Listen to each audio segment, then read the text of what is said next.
ओम शांति। जनवरी 21 तारीख की साकार मुरली। आज बाबा कहते, मीठे बच्चे, बाप समान रूहानी टीचर बनो। जो बाप से पढ़ा है वह दूसरों को भी पढ़ाओ। धारणा है तो किसी को भी समझा कर दिखाओ।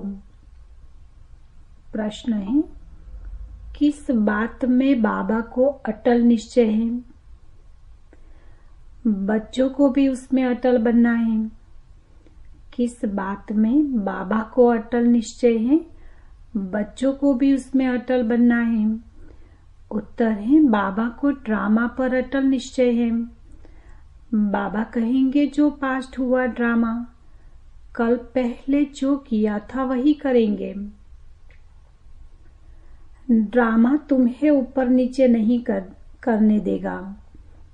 कभी कभी होता है ना, मेरा ड्रामा में ऐसा न होता तो, ऐसा होता तो बाबा कहते हैं ड्रामा हमें ऊपर नीचे नहीं करने देगा, परंतु अभी तक बच्चों की अवस्था ऐसी बनी नहीं है, इसीलिए मुख से निकलता ऐसे होता तो, ऐसे करते, पता होता तो, यह नहीं करते। बाबा कहते हैं बीती को चितवो नहीं, माना पास्ट की बातें जो हो गया सो हो गया, बीती बातों को चितवो नहीं। आगे के लिए पुरुषार्थ करो कि ऐसी कोई भूल फिर से न हो। ओम शांति। रूहानी बाप रूहानी बच्चों को बैठ समझाते हैं। बाप खुद कहते हैं, मैं जब आता हूँ तो किसको पता नहीं पड़ता, क्योंकि मैं हूँ गुप्त। गर्भ में भी जब आत्मा प्रवेश करती है तो प्रवेश होने का मालूम थोड़े ही पड़ता है, तिथि तारीख निकल न सके। वंडरफुल बात बताई ना बाबा ने कि हमारी आत्मा निकलती है और कहाँ जाकर एक सेकंड में चली जाती है। निकलती पता चल गया, लेकिन सेकंड में कहाँ चली जाती है, कौन सी तारीख को गर्भ में प्रवेश कर लिया, तिथि तारीख कुछ निकल न सके। जब गर्भ से बाहर निकलती है तब वह तिथि तारीख निकलती है, तो बाबा की प्रवेशता की तिथि तारीख का भी पता नहीं लगता। अब प्रवेश किया, कब प्रवेश किया, कब रथ में पधारे, कुछ पता नहीं पड़ता। कोई को देखते थे तो वह नशे में चले जाते थे। समझा कुछ प्रवेशता है या कुछ ताकत आई है। ताकत कहाँ से आई? मैंने खास कोई जप तप तो नहीं किया। ब्रह्मा बाबा को खुद को लगता था मैंने कोई जप तप खास तो किया नहीं, कोई ऐसे खास तो भक्ति की नहीं है, तपस्या की नहीं है, तो मेरे में चेंज क्यों आ गया इतना सारा? तो बाबा ने कौन से टाइम पे प्रवेश किया वो शिव बाबा का, ब्रह्मा बाबा को भी पता नहीं है। इसको कहा जाता है गुप्त। तिथि तारीख कुछ नहीं, सूक्ष्म वतन की भी स्थापना कब होती है यह कुछ नहीं कह सकते। मुख्य बात है मन मना भवम। बाप कहते हैं, हे आत्माएं, तुम मुझ अपने बाप को बुलाते हो कि आकर पतितों को पावन बनाओ, पावन दुनिया बनाओ। बाप समझाते हैं, ड्रामा प्लेन अनुसार जब मुझे आना होता है तो चेंज जरूर होती है। सतयुग से लेकर जो कुछ पास हुआ सो फिर रिपीट करेंगे। सतयुग त्रेता फिर जरूर रिपीट करेंगे। सेकंड पास होता जाता है, संवत भी पास होता जाता है। कहते हैं सतयुग पास्ट हुआ, देखा तो नहीं। बाबा ने समझाया है, तुमने पास किया है, तुम ही पहले पहले हमसे बिछड़े हो, तो इस पर गौर करना है। कैसे हमने 84 जन्म लिए हैं जो फिर हूबहू लेने पड़ेंगे, अर्थात दुख और सुख का पाठ बजाना पड़ेगा। सतयुग में होता है सुख, जब मकान पुराना होता है तो कहाँ से छत बहती है, कहाँ से कुछ होता रहता है तो फुरना हो जाता है कि इसकी मरम्मत करनी है, माना इसको रिपेयर कराना पड़ेगा। जब बहुत पुराना हो जाता है तो समझा जाता है यह मकान अब रहने लायक नहीं है। नई दुनिया के लिए ऐसे नहीं कहेंगे, अब तुम नई दुनिया में चलने के लायक बनते हो। हर चीज पहले नई से पुरानी होती है। अब तुम बच्चों को यह ख्यालात में आता है और कोई तो इन बातों को समझ न सके। गीता रामायण आदि सुनाते रहते हैं, उसमें ही बिजी रहते हैं। हम भी इन्हीं धंधों में बिजी थे। बाबा कहते हैं हम भी इन्हीं धंधों में, माना रामायण गीता आदि सुनाने में बिजी थे। अब बाप ने कितना समझदार बनाया है। बाबा कहते हैं बच्चे, अब यह पुरानी दुनिया खत्म होने वाली है, अब नई दुनिया में चलना है। ऐसे भी नहीं सब चलेंगे, सब मुक्ति धाम में बैठ जाए यह भी कायदा नहीं है। प्रलय हो जाए। तुम जानते हो यह पुरानी दुनिया और नई दुनिया का बहुत ही कल्याणकारी संगम युग है। अब चेंज होनी है, फिर शांति धाम में जाएंगे। वहां सुख के भासना की भी कोई बात नहीं। गायन है यज्ञ में विघ्न पड़े सो तो पढ़ते रहते हैं, कल्प के बाद भी पढ़ते रहेंगे। तुम अब पक्के हो गए हो। यह स्थापना विनाश का कोई छोटा काम नहीं है। इतनी बड़ी दुनिया का परिवर्तन, प्रकृति सहित इतना बड़ा परिवर्तन दुनिया का, बाबा कहते छोटा काम नहीं है। विघ्न किस बात में पड़ते हैं? बाप कहते हैं काम महाशत्रु हैं, इस पर ही अत्याचार होते हैं। द्रौपदी की भी बात है ना, ब्रह्मचर्य पर ही सारी खिटपीट है। सतो प्रधान से तमो प्रधान बनना है जरूर। सीढ़ी उतरनी है, पुरानी दुनिया होनी है जरूर। इन सब बातों को तुम ही समझते हो और सिमरण भी करते हो, और पढ़कर पढ़ाना भी है, टीचर बनना है जरूर। नॉलेज बुद्धि में है तब पढ़कर टीचर बनते हैं। फिर टीचर से जो सीखकर होशियार होते हैं तो गवर्नमेंट उनको पास करती है। तुम भी टीचर हो, बाप ने तुमको टीचर बनाया। एक टीचर क्या कर सकते हैं? तुम सब हो रूहानी टीचर, तो बुद्धि में नॉलेज होनी चाहिए। ज्ञान तो बिल्कुल एक्यूरेट है मनुष्य से देवता बनने का। अभी जितना तुम बच्चे बाबा को याद करते हो तो लाइट आती रहती है। मनुष्यों को साक्षात्कार होता रहेगा, क्योंकि आत्मा प्योर बनेगी ही याद से। फिर किसको साक्षात्कार भी हो सकता है? बाप मददगार भी बैठे हैं। बाप हमेशा बच्चों का मददगार है। पढ़ाई में नंबरवार हैं। हर एक अपनी बुद्धि से समझ सकते हैं मेरे में कितनी धारणा है। अगर धारणा है तो किसको समझाकर दिखाओ। यह है धन देते नहीं तो कोई मानेंगे भी नहीं कि इनके पास इतना धन है। बाबा कहते हैं ज्ञान रत्नों को देंगे नहीं, ज्ञान धन को देंगे नहीं तो कौन मानेगा कि इनके पास इतना धन है। धन दान करेंगे तो महादानी बनेंगे। महारथी महावीर बात एक ही है, सब एक जैसे तो हो न सके। तुम्हारे पास कितने आते हैं, एक एक से बैठ माथा मारना होता है क्या?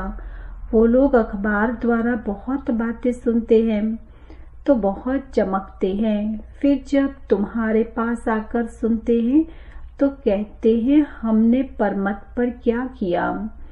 यहाँ तो बहुत अच्छा है। एक एक को ठीक करने में मेहनत लगती है।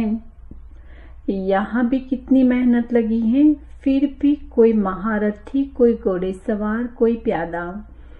यह ड्रामा में पार्ट है, यह तो समझते हो आखिरी जीत तुम्हारी होनी है। जो कल पहले बने थे वही बनेंगे। पुरुषार्थ तो बच्चों को करना ही है। बाप राय देते हैं, समझाने की कोशिश करो। पहले तो शिव बाबा के मंदिर में जाकर सर्विस करो। बाबा कहते मेरे भक्त मेरे मंदिर में ही मिलेंगे। तुम पूछ सकते हो यह कौन है, इस पर क्यों पानी चढ़ाते हैं? तुम अच्छी तरह जानते हो। कहते हैं टांडे पर अर्थात आग लेने और मालिक होकर बैठ गई। यह दृष्टांत भी तुम्हारी ही है। कहते हैं गई थी आग लेने और मालिक बनकर बैठ गई। यह दृष्टांत भी तुम्हारा ही है। तुम जानते हो जगाने के लिए, तुम जाते हो किसी के पास जगाने के लिए, तुमको निमंत्रण देकर बुलाते हैं, तो ऐसा निमंत्रण आए तो खुशी होनी चाहिए। काशी आदि में बड़े बड़े टाइटल देते हैं। भक्ति में कितने ढेर मंदिर हैं। यह भी एक धंधा है। कोई अच्छी स्त्री देखी तो उनको गीता कंठ कराए आगे कर देते हैं। फिर जो कमाई होती है वह मिल जाती है कुछ भी नहीं। रिद्धि सिद्धि बहुत सीखते हैं। ऐसे स्थानों पर जाना चाहिए। तुम बच्चों को कभी शास्त्रार्थ नहीं करना चाहिए। बाबा कहते तर्क वितर्क में कभी नहीं आना चाहिए। तुमको तो जाकर बाप का परिचय देना है। मुक्ति जीवन मुक्ति दाता एक है, उनकी महिमा करनी है।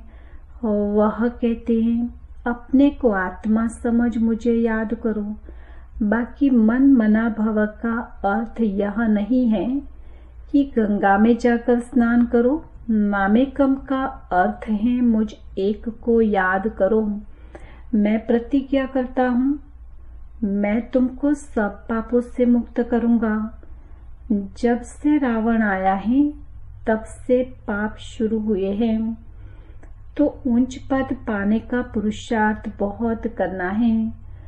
पोजीशन के लिए मनुष्य रात दिन कितना माथा मारते हैं। यह भी पढ़ाई है, इसमें कोई किताब आदि उठाने की बात नहीं। 84 का चक्र तो बुद्धि में आ गया है, कोई बड़ी बात नहीं है।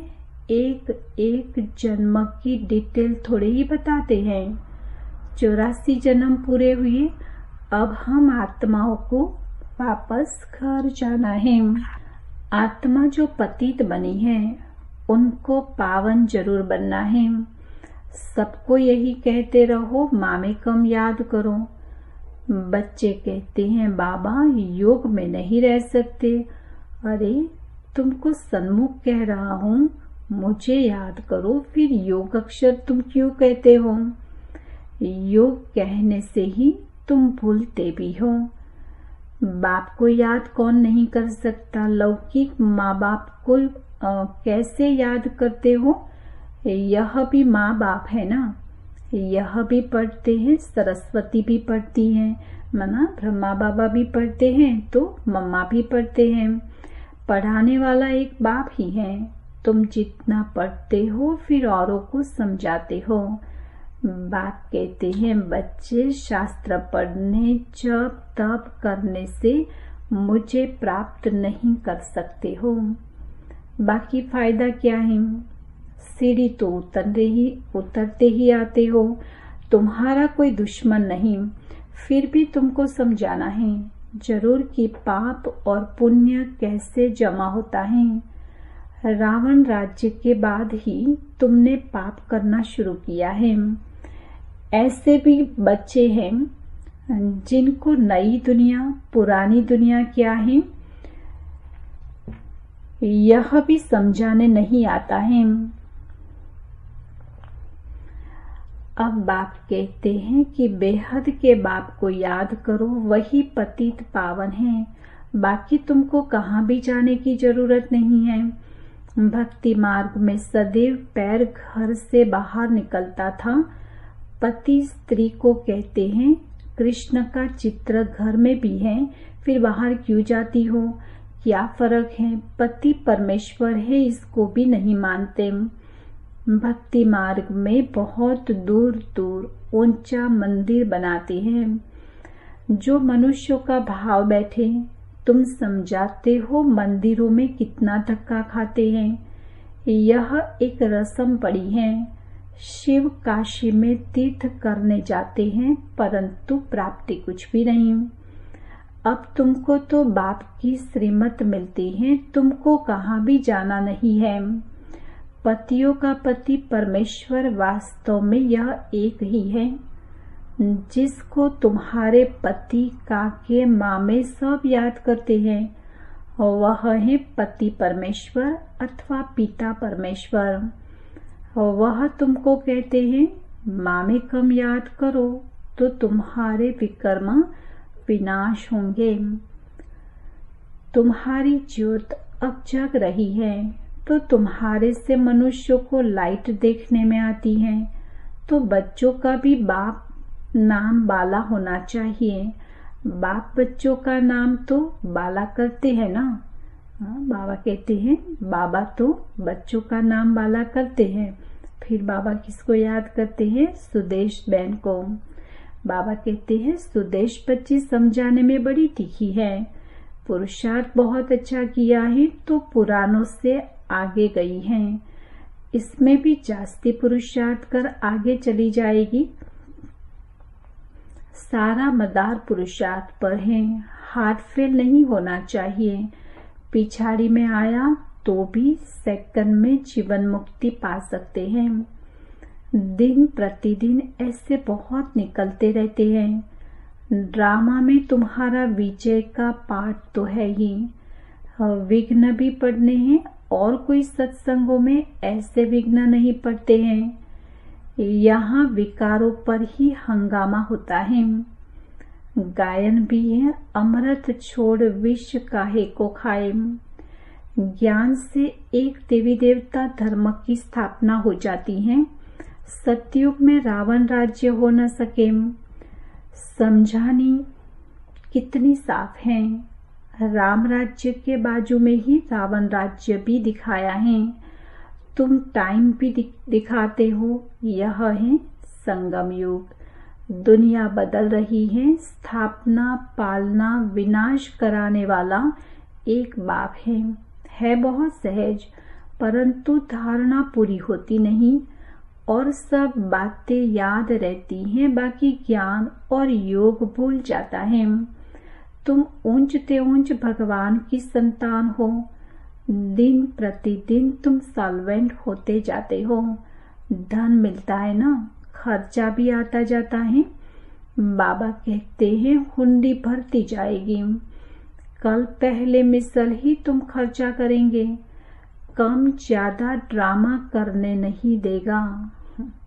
बाबा कहते कल पहले जो किया सो ही होगा। आगे बाबा ने कहा ड्रामा आपको कुछ भी चेंज करने नहीं देगा।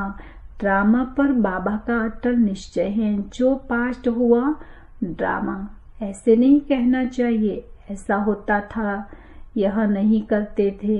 अभी वह अवस्था आई नहीं है। कुछ न कुछ मुख से निकल जाता है, फिर फील होता है। बाबा कहते हैं बीती को चितो नहीं, आगे के लिए पुरुषार्थ करो कि ऐसी भूल फिर न हो। इसीलिए बाबा कहते हैं चार्ट लिखो, इसमें बहुत कल्याण है। बाबा ने एक को देखा सारी जीवन कहानी लिख रहे थे। समझते हैं बच्चे सीखेंगे। यहाँ फिर श्रीमत पर चलने में ही कल्याण है। यहाँ झूठ भी चल न सके। नारद का मिसाल, चार्ट से फायदा बहुत है। बाबा फरमान करते हैं तो बच्चों को फरमान पर जरूर चलना चाहिए। हम जितना बाबा के फरमान पर चलेंगे उतना ही हमारा कल्याण भी है। अच्छा, मीठे मीठे सिकिलधे बच्चों प्रतिम माता पिता बाप दादा का याद प्यार और गुड मॉर्निंग। रूहानी बाप की रूहानी बच्चों को नमस्ते। हम रूहानी बच्चों की रूहानी बाप दादा को याद, प्यार, गुड मॉर्निंग और नमस्ते। धारणा के लिए मुख्य सार है। पहले पॉइंट, ज्ञान धारण कर दूसरों को समझाना है। ज्ञान धारण कर दूसरों को समझाना है। ज्ञान धन दान करके महादानी बनना है। किसी से भी शास्त्रार्थ न कर बाप का सत्य परिचय देना है। दूसरा, तुम्हें बीती बातों का चिंतन नहीं करना है। ऐसा पुरुषार्थ करना है जो फिर कभी भूल ना हो। बीती बात में कोई गलती हो गई तो बाबा कहते हैं ऐसा पुरुषार्थ करना है जो फिर ऐसी गलती रिपीट ना हो। अपना सच्चा सच्चा चार्ट रखना है। आज का वरदान है, सत्यता की अथॉरिटी को धारण कर सर्व को आकर्षित करने वाले निर्भय और विजयी भव। विस्तार है, आप बच्चे सत्यता की शक्तिशाली श्रेष्ठ आत्माएं हो।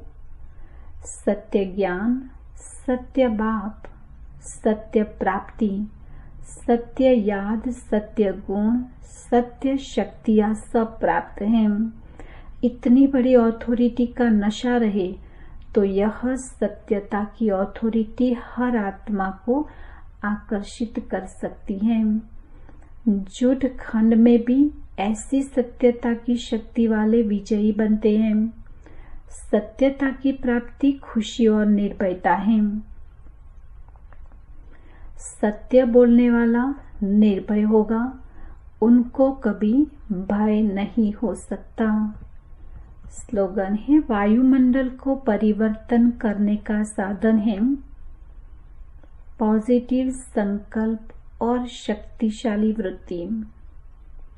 वायुमंडल को परिवर्तन करने का साधन है पॉजिटिव संकल्प और शक्तिशाली वृत्ति। ब्रह्मा बाबा के समान बनने का पुरुषार्थ है। जैसे ब्रह्मा बाप हर कर्म में, वाणी में, संपर्क व संबंध में लवफुल रहे और स्मृति व स्थिति में लवलीन रहे, ऐसे फॉलो फादर करो।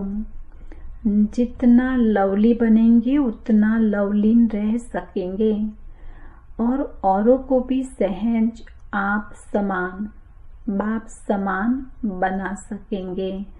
जितना लवली बनेंगे उतना लवलीन रह सकते, औरों को भी सहज आप समान, बाप समान बना सकेंगे।